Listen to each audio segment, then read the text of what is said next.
अपराजय नवीन पट्टनायक केवल मुख्यमंत्री पदरू अब्याहति पाइछन्ते हेले वास्तव में तांकर निर्मल भावमूर्ति पाई आज भी से अपराजय ओडिशावासी हृदय अछंती और सबुबेले रहिबे।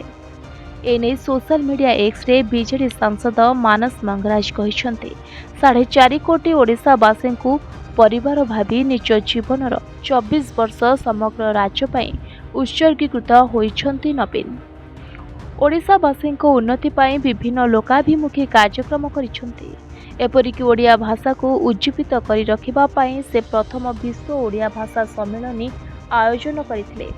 तांको पाई ही ओडिया भाषा को मिलिछि स्वतंत्र मान्यता। ओडिशार कला संस्कृति और ऐतिह्यर सुरक्षा पाई मंदिर पुनरुद्धार करिछन्ति। तांको प्रचेष्टारे आज विश्व देखिछि विश्व नयनतांको श्रीमंदिर परिक्रमा प्रकल्प। तेरे समस्ते नवीन को झुरुथिबा बेले आज इस्तीफा देइछन्ति Naveen Patnaik. Bureau report Bhanjadatta news.